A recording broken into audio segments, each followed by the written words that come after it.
عندنا درس اليوم جديد اللي هو لي راسين كاري اي لي نومبر غيال. دونك قبل ما نبداو بلي نومبر غيال نبداو بلي راسين كاري. شنو هما لي راسين كاري؟ لي راسين هو الجذور جمع والمفرد ديالو جذر، وكاري مربع، الجذور المربعة اولا الجذر المربع مفرد. شنو هما لي راسين كاري؟ لي راسين كاري هو اي عدد ا بحيث لا راسين كاري ديالو راسين دو ا لو كاري ديالها المربع ديالها كيساوي هاد العدد، يعني لو كاري هاد العدد كيساوي هاد العدد. صافي علاش سميناها راسين كاري. دونك بالقاعده انا كنحاول نبسط لكم اذا راسين كاري هو اي عدد بحيث الجذر المربع ديال العدد لا راسين كاري دو سو نومبر لو كاري ديالها كيساوي لو ميم نومبر. هذا هو لا راسين كاري. دونك لي راسين كاري كيتكتبوا دائما على هذا لا فورم. مثلا شوف الراسين كاري دو 25 شنو هي 25؟ شنو هو لو كاري ديالها؟ هو 5 او كاري. اذا الراسين او كاري دو 5 او كاري هو 5. قاعده راسين او كاري دو 9 9 شنو هي 3 او كاري، هي 3. دونك 3 مربع ديالها هي 9. اذا راسين او كاري ديال 9 هي 3. دائما كنجيو لهاد القاعده. راسين او كاري دو 81 هي راسين او كاري دو 9 او كاري هي 9. اذا عندنا لي راسين كاري، عندنا واحد النوع ديال لي راسين كاري كنقولوا لي نومبر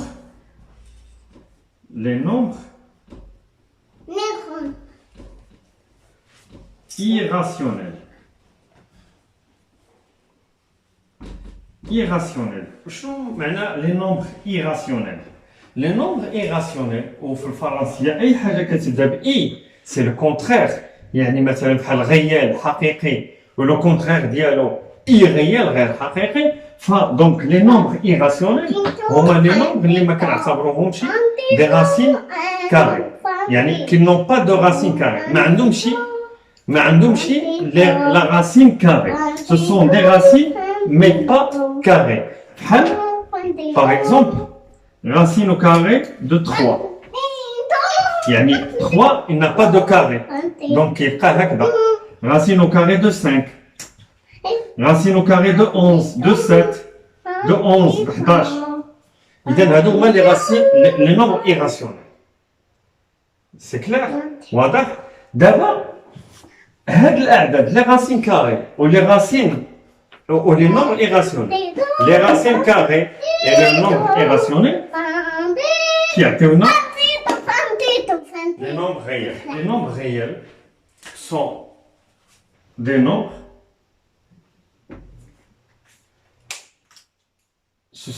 On appelle les nombres réels l'abscisse des nombres représentés sur une droite graduée. شو معنى ديالها؟ أن هذه الأعداد الحقيقية les nombres réels هما الأعداد الحقيقية. الأعداد الحقيقية الأفصول ديالها لابسيس اللي هو الأفصول ممثلين على واحد المستقيم مدرج. دونك غادي نقولوا مثلا او عنده 0 اي عنده 1 et ainsi de suite 2 3 et ainsi de suite. les nombres réels strictement positifs، يعني أكبر قطعا من الصفر، يعني كاملة بوزيتيف. لأن علاش؟ لأن لا راسين كاري عمرها ما كتعطينا عدد سالب، لأن الداخل ديالها او كاري. يعني دائما لا راسين كاري العدد اللي داخل ستريكتومون بوزيتيف، خصو يكون ضروري موجب. وبالتالي لي نومبر ريال ستريكتومون اون دي ستريكتومون بوزيتيف، موجبة قطعا. مزيان. دابا غادي ندوزو للمرحلة الثانية اللي هما العمليات ديال لي راسين كاري. وهنا ركزوا معايا مزيان، انا نعطيكم دي تكنيك بساطه. دونك غادي ندوزو دابا لبعض الخصائص ولي زوبيراسيون سور لي راسين كاري اولا اون جينيرال لي راسين كاري او لي نومبر ايراسيونيل اللي هما لي نومبر ريال باختصار. اذا دي زوبيراسيون هادو مهمين، ولكن قبل ما نبداو ركزوا معايا واحد المساله خاصني تحفظوها 100%، كاملين حفظوها، وهي هاد المساله ان تحفظوا وتعقلوا على هاد لي كاري اللي هو جوج في جوج. شنو كتساوي؟ جوج او كاري ايتيغال 4. دونك 4 هي 2 او كاري، 3 في 3 هي 3 او كاري هي 9. هادو خصهم يتحفظوا يبقاو في الذهن ديالك، تبقى عاقل دائما فين ما تشوف 4 تفكر 2 كاري، فين ما تشوف 9 تفكر 3 او كاري، فين ما تشوف 4 في 4 اللي هي 4 او كاري تفكر 16، فين ما تشوف 5 في 5 اللي هي 5 او كاري هي 25. دونك فين ما تشوف 25 في شي عدد غتبان لك 5 او كاري، لان علاش بهذيك الطريقه باش كنخرجوا العدد من لا غاسين، لان حنا قلنا لي غاسين كاري كنرجعوا سو سون دي غاسين كاري، دونك هما اللي كيقبلوا ان كيعطيونا ان نومبر ريال هو ا. اللي قلت لكم قبيلتي غاسين كاري دو ا او كاري تيغال ا. دونك 6 فوا 6 est égal 6 au carré 36 36. 7 في 7 7 au carré est égal 49 49. 8 في 8 est égal 8 au carré est égal combien 72. 9 في 9 est égal 9 au carré est égal 81. وبطبيعة الحال 10 في 10 اللي هي 10 او كاري تيغال 100. وغادي نزيد واحد جوج ارقام اللي هي 11 في 11 تيغال 11 او كاري تيغال، بعض الناس كتجيب بزاف ديال التمارين اللي هي 121. و 12 في 12 اللي هي 12 او كاري تيغال هي 144. هاد الاعداد هادو حاولوا تبقاو عاقلين عليهم، لان في لي زوبيراسيون كان يسهلوا عليك العمليه. دابا نتعرفوا على لي زوبيراسيون، اهم لي زوبيراسيون اللي عندنا في لي غاسين كاري. نبداو بالاولى السهله اللي هي غاسين او كاري دو ا لو تو او كاري. دائما كيساوي، لان قلنا ان الجذر كيطيروا المربع. غاسين دو كاري اللي هي شنو معنى هذا الكتاب؟ هي راسين دو كاري دو ا فوا راسين او كاري دو ا، حيتاش الاو كاري مربع وكيعطينا ا. هادي نيت كتساوي هادي راسين او كاري دو ا او كاري. راسين او كاري دو ا او كاري كتساوي راسين او كاري دو ا لو تو او كاري كتساوي ا. هادي الخاصيه الاولى. مثال هادي سهله، جذر 3 لو تو او كاري. شنو هي؟ بحال الا قلتي جذر 3 او كاري اللي هي 3. واضحين؟ بسيطه. اذا الخاصيه الاولى نعقلوا عليها هي جذر ا مربع كيساوي اللي هو جذر ا لو تو الكل مربع كيساوي ا. مزيان.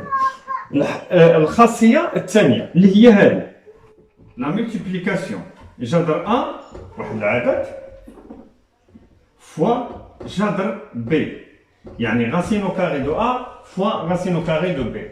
اذا هنا لا غاسين كنقدروا ندخلوا الاعداد، دونك هذه عمل هي لا غاسين او كاري دو ا فوا بي. سي كلير؟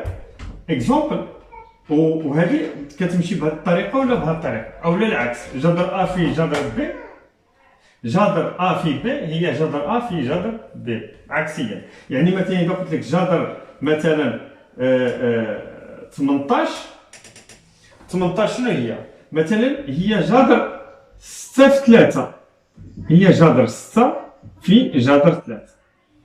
يعني فككت 18 في 6 في 3 باش جيت للخاصيه، وفككت هذا الجذر اللي هو جذر 6 في جذر 3. والعكس صحيح، يعني نقول لك جذر 2 في 5 العكس، نعملها بالعكس، يعني جذر 2 في جذر 5 هي جذر 2 في 5 هي جذر 10. سي كلير. إذا هذه هي الخاصية الثانية. ها الخاصية الأولى، ها الخاصية الثانية، عقلوا عليهم مزيان. كاينة الخاصية الثالثة وهي هذه، ركز معايا مزيان. جذر واحد لو نومبر غادي يكون او كاري فوا واحد لو نومبر عادي. شوف، جذر واحد لو نومبر غادي يكون او كاري فوا واحد لو نومبر عادي. دونك هنا بما ان حنا الخاصيه الاولى اذا باقيين عاقلين جذر ا او كاري كتعطينا ا.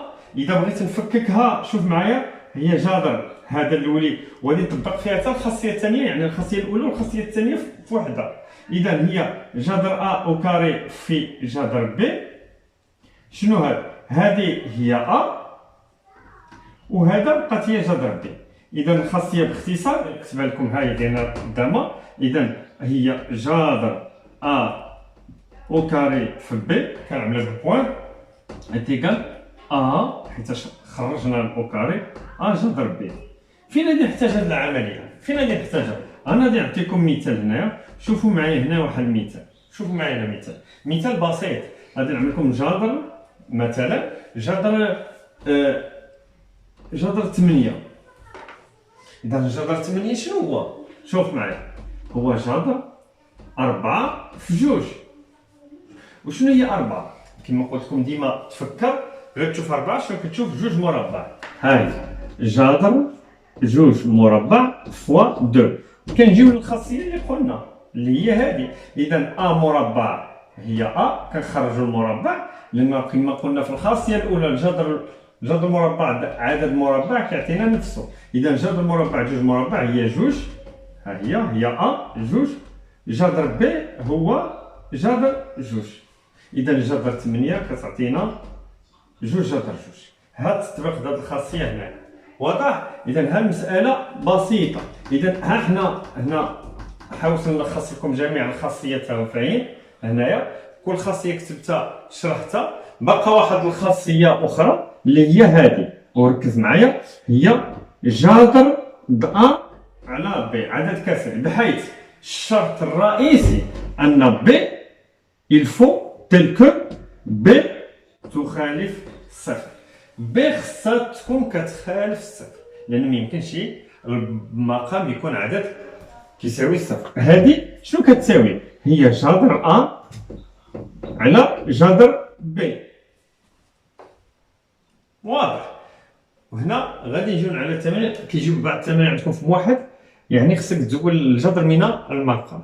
دابا غادي نوريكم. وباش نزول الجذر هو المربع سهله، يعني خصني نحول المربع في المقام، وباش نحول المربع في المقام خصني نضرب في بعضه. هذا حتى من بعد. دابا غير ركزوا معايا. اذا هذه هي الخاصيه الثالثه. وهذه الرابعه. مثلا غادي تقول لك جذر 6 على 5 هي جذر 6 على جذر 5 مثلا. اذا مساله بسيطه. بقى واحد الخاصيه 1 2 3 4 5، وحتى هي عندها علاقه بالعدد الكسري، وانما هذه المره جذر 1 على بي، ودائما بي خصو يكون كيخالف الصفر. اذا شنو هنا كتشوف؟ هي جذر 1 شنو هو؟ هو 1، لان هنا راه ما كتبت لكمش هنايا 1 في 1 هو 1 مربع كيساوي 1. اذا دائما جذر 1 هو 1. اذا 1 على جذر بي. وشنو معنى 1 على جذر بي؟ يعني نقدر نزول هذا جذر بي، قلت لكم قبيلاتي. اذا باش نزول جذر بي خصني نعملو المربع. اذا ضربت، شوفوا معايا بحال توحيد المقام، اذا ضربت جذر بي في المقام وضربت جذر بي في البسط بحال ما عملت والو، خصنا نزل بهم ما عملت والو. اذا حنا غادي نخليوها هكذا. اذا 1 في جذر بي هي جذر بي، وجذر بي في جذر بي هي جذر بي مربع هي بي. إذا هذه الخاصية جذر 1 على بي نقدر نكتبها 1 على جذر بي، ونقدر نكتبها جذر بي على بي. مثال جذر 1 على 2 هي 1 على جذر 2 أو لا جذر 2 على 2 كاملة كتساوي. إذا هذه هي الخاصية الخامسة. واحد النقطة خصني تردوا البال منا مزيان، هذه جذر أ زائد بي. واش نقدر نكتبها جذر ا زائد جذر بي؟ شنو كتقولوا؟ واش ممكن؟ لا يمكن.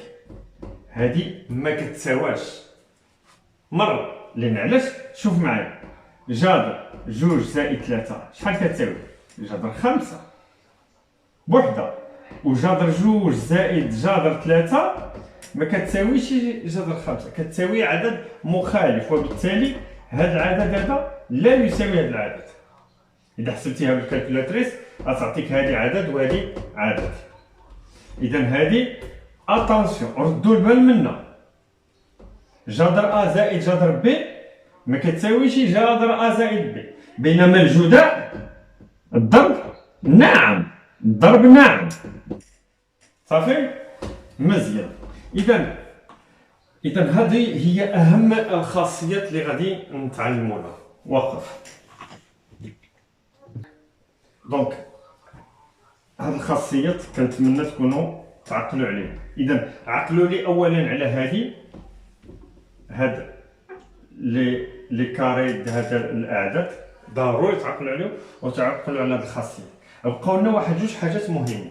واحد الحاجه بسيطه اللي هي ليكواسيون، غادي تقراو اول مره معادله. ليكواسيون هي معادله من الدرجه الثانيه لان فيها الاو كاري اللي هي كتساوي اكس او كاري تيكال ا.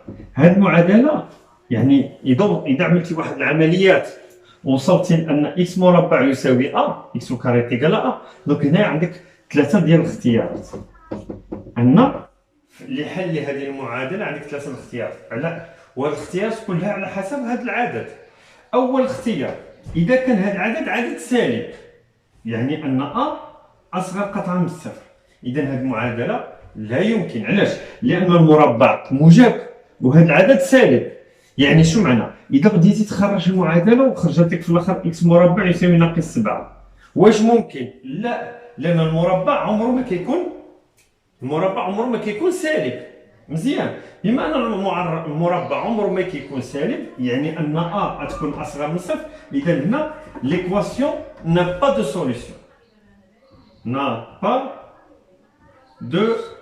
solution. المعادله لا تقبل حل. سي كلير. اذا هذه في الحاله الاولى. في الحاله الثانيه ا est égal à 0.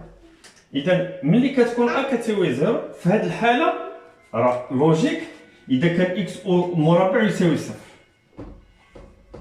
يلا خدم المنطق. شنو هي القيمة اللي نقدر نعطي لإكس باش يعطيني زيرو؟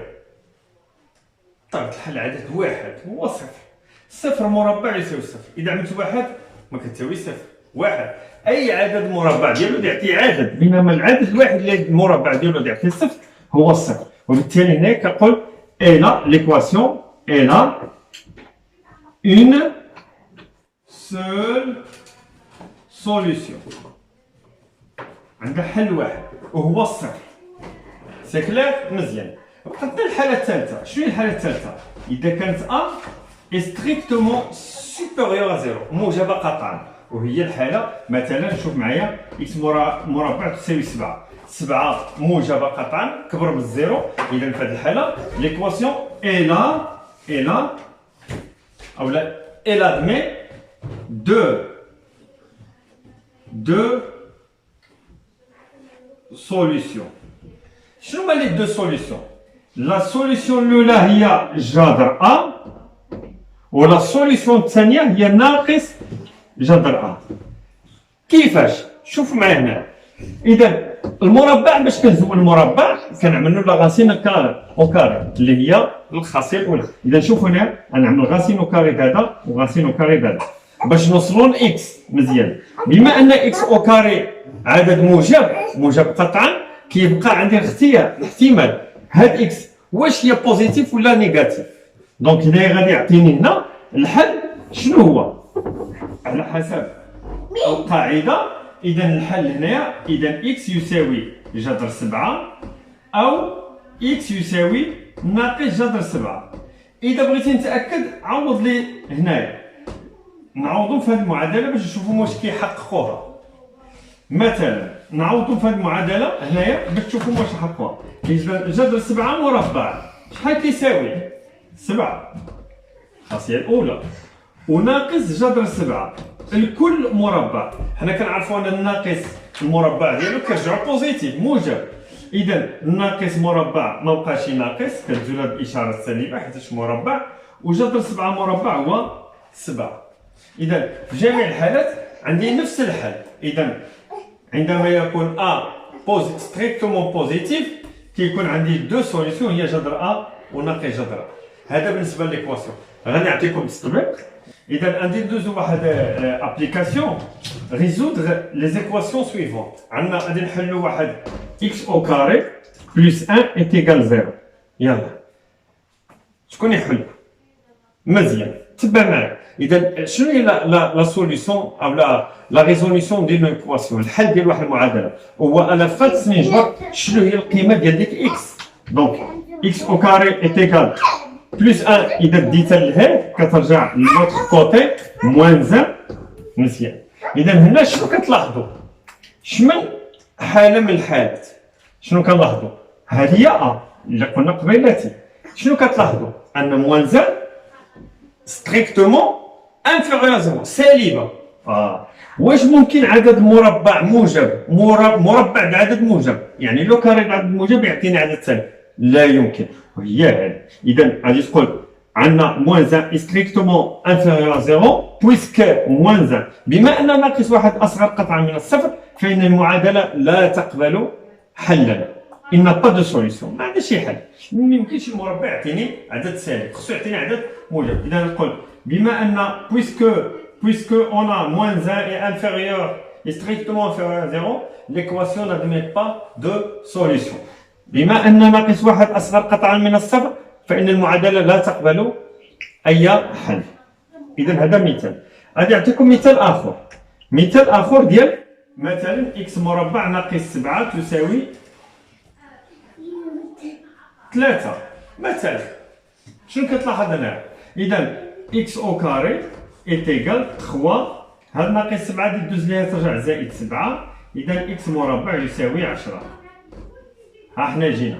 شنو كتلاحظوا؟ أن 10 اش عند 10 أكبر قطعا من الصفر ستريكتومون سوبيريور زيرو. دونك هنا l'équation admet deux solutions. غادي تقول puisque 10 est strictement supérieur à 0, donc إذا l'équation admet deux solutions. باش تبان لكم الكتابة l'équation هنا غادي نكمل هنا l'équation admet deux solution. المعادلة تقبل حلين. شنو هما هاد الحلين؟ هو جذر أ وناقص جذر أ اللي هما جذر 10 وناقص جذر 10. باختصار إذا جذر 10 ما يمكننيش غير يعني نختصرها كعدد، يعني ماشي جذر 10 ما كاينش شي اصلا في هاد المربعات، وما كاينش شي عدد كيضربوا في عدد يعطيك 10 بحال 5 في 2، يعني 5 ما عندهاش المربع و2 ما عندهاش مربع، دونك كتبقى جذر 10. لان هاد جذر 10 شنو قلنا عليه؟ سي ان نومبر ايغاسيونيل. سي ان نومبر ايغاسيونيل. هذا هو الجزء الثاني. والجزء الاخر هو المهم وكيتيح في الموحدات ديما، هو إليميني لا راسين كاري. ضروري هاد التمرين يتيح عندكم، ضروري يتيح إليميني لا راسين كاري دو دينوميناتور. دونك هنا عندك خصك تعرف شنو هو، تعرف لو كونجوغي دو فيرب. بحال الفرنسيه لو كونجوغي ديال الفيرب هو المقابل، يعني العكس ديال العادات. لو كونجوغي دو فيرب شكون هو؟ اذا شوفوا معايا هنايا غادي نمسح هادو تكونوا نقلتوهم. دونك هنايا شنو هو لو كونجوغي دو فيرب؟ لو كونجوغي دو فيرب هو هذا. غادي يعطيكم لو فيرب او لو كونجوغي ديالو، يعني المقابل ديالو. دائما اذا جبرتيه في المقام، في الدينوميناتور في المقام كتضرب فيه. مثلا عندنا غادي نعملوا لو فيرب اي لو كونجوغي ديالو. لو كونجوغي ديالو شنو هو لو فيرب؟ عندنا الاولي عدد يعني racine de a. لو كونجوغي ديالو هو لو ميم racine de a. سهله بحال ياش. غادي نعطيكم مثال، ديما اي حاجه نعطيكم شوفوا مثال. مثلا عندي هنا 3 على جذر 2 هاهي. اذا شنو هو لو كونجوغي ديال جذر 2؟ هو جذر 2. دونك شنو غادي نعمل هنايا باش نزول الجذر من المقام؟ شنو غادي نعمل؟ غادي نضرب جذر 2 في جذر 2. وي بما ان المقام والبسط عندي متساويه كيعدلوا لي واحد متساويه، اذا ضربت في المقام غادي نضرب في البسط، اذا ضربت في الدينوميناتور ضروري نضرب في البسط. النوميناتور دينوميناتور، دونك غادي نضرب حيتاش عندنا متساويه، اللي ضربت في المقام خصني نضرب في البسط. اذا شوف معايا غادي نعمل 3 على جذر 2، ضرب هذه في جذر 2 وهذه غادي نضربها في جذر 2. شنو كتلاحظ؟ جذر 2 في جذر 2 هي الخاصيه الاولى، راسين دو 2 او كاري هي 2. احنا اليمينينا اولا حذفنا الجذر من المقام من الدينوميناتور، والفوق بقات لي 3 جذر 2. واش يمكن الاختزال؟ ما يمكنش، كيبقى نفسه. اذا هذه ليكزومبل بهذا، ديما غادي نعملوا اكزومبل كل وحده. مزيان، شوفوا معايا الحاله الثانيه وركزوا معايا الله يرضى عليكم مزيان. شنو هي الحالة الثانية؟ الحالة الثانية هي جذر أ زائد جذر ب. شنو هو لو كونجوغي ديالها، المقابل ديالها؟ شنو هو؟ باينة، هو جذر أ ناقص جذر ب. شوف معايا، جذر أ زائد جذر ب المقابل ديالها هو جذر أ ناقص جذر ب. علاش؟ مزيان، أنتم تعرفوا علاش. شوفوا معايا هنا إكزومبل. مثلا عندي هنايا ليكزومبل، شوف غنخلي هذه نيت. مثلا نعمل هنا جذر 3 ناقص 1 على جذر 2 ناقص جذر 5 هكذا. اذا لا كيسيون في الامتحان تقول لك اليميني لا راسين دو دينوميناتور، يعني خصك تزول لا راسين من الدينوميناتور اللي هو المقام. اذا كيفاش نزول هذه؟ بطبيعه الحال خصني نضرب في لو كونجوغي ديالها، المقابل ديالها. يعني شكون هو المقابل هذه؟ لو كونجوغي ديالها ماشي المقابل وانما المهم، يعني باش نحاول نزول الجذر. اذا خصني غادي نضرب هذه، يعني جذر 2 ناقص جذر 5، جذر 2 ناقص جذر، اذا العكس ديالها هو هذا. اذا غادي نضرب، غادي نعمل، غادي نخلي هذه نفسها جذر 3 ناقص 1 وجذر 2 ناقص جذر 5. مزيان، فاش غادي نضرب؟ في جذر 2 زائد جذر 5. مزيان، اذا هذه عملنا اونتر بارونتيز وغادي نضرب في جذر 2 زائد جذر 5. مزيان، اونتر بارونتيز، وضربت هذه في الدينوميناتور نضربها حتى في النوميناتور. اذا جذر 2 زائد جذر 5. مزيان، شنو كتلاحظ هنايا؟ هذه شنو هي؟ راه غادي نقراوها وغادي نركزوا عليها، اللي هما لي زيدونتيتي روماركابل سو فورم ديال ا موان بي فوا ا بلس بي. اذا شنو كتعطيني هذه؟ كتعطيني هي، اذا باقيين عاقلين انا نكتبها لكم هنا. اذا ا ناقص بي في ا زائد بي كتساوي ا أس 2 ناقص بي أس 2. ليدونتيتي روماركابل الثالثة. اذا هنا طبق لي ليدونتيتي روماركابل هي جذر 2 او كاري موان جذر 5 لو تو او كاري، لو تو او كاري، وما تنساش لو موان. تري بيان، هذه نقدر ملي كيطلبوا لكم هذه في الامتحان خليها هكذا، كتجي سهله. بغيتي تنشرها نشرها، بغيتي تخليها من الاحسن خليها. انا غادي نعمل لك جذر 3 ناقص 1 جذر 2 زائد جذر 5، لان اصلا الي فاكتوريزي بلا ما نشر. هذه شنو غادي تخرج؟ شوف معايا، جذر 3 ناقص 1 هو جذر 2 زائد جذر 5. هذه هي 2 ناقص 5، 2 ناقص جذر 2 او كاري هي 2 ناقص 5.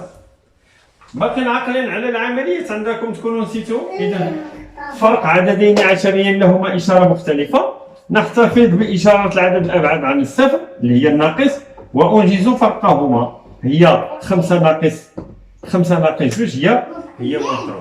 إذا هنا مسألة واضحة. إذا باقي لنا واحد الحالة ديال أعداد كتكون في الدينوميناتور اللي هي مثلا أ بلس راسين دو بي، يعني نومبر ريال زائد ان نومبر اون راسين كاري مثلا. اذا هنا شنو غادي يكون لو كونجوغي ديالها؟ هو في حاله ا موان راسين دو بي، يعني دائما غادي نرجعوا لهذه الحاله في بلاصه هاد الحاله اللي هنا عملت غاسين دو 2 موان غاسين دو 5 باش نعملوا نفس ليكزيرسيس نفس التمرين. شنو غادي نعمل؟ غادي نعمل هادي نيت في بلاصه جوج غادي نعمل هكذا 2 موان غاسين دو 5 هاد نومبر بلس غاسين 2 موان غاسين دو 5 ولا بلس غاسين دو 5. يلا اذا شنو غادي نعمل؟ لا ميم شوز، غادي نخلي غاسين دو 3 موان 1 والتحت 2 بلس غاسين دو 5 ولو كونجوغي ديالها هو 2 موان غاسين دو 5. اذا ضربتو في الدينوميناتور خصني نضرب في النوميناتور نفسه 2 موان هذا نيت غاسين دو 5. هنا ليدونتيتي روماركابل الثالثه اللي قلنا هي 2 او كاري موان غاسين دو 5 لو تو او كاري هي، وهذه كتبقى غاسين دو 3 موان 1 راه جذر 3 ناقص 1 في 2 ناقص جذر 5. بما انها فاكتوريزي خليها هنا. غادي نعاود نكتب هذه ايتيغال غاسين دو 3 ناقص 1 فوا 2 موان جذر 5. هذا 2 او كاري هي 4 ناقص غاسين دو 5 او كاري هي 5 هي 4 موان 5 هي موان 1. غادي تجيني هي موان 1 غادي يزول كاع مره من المقام وغادي يبقى ناقص على برا ديال الجداء. باختصار اذا هذا كل شيء اللي كاين فيما يخص الدرس ديال لي نومبر ريال اولا لي غاسين كاري. نتمنى تكونوا فهمتوا، وغادي نعمل لكم في الحصه المقبله تمارين تطبيقيه في هذا الدرس.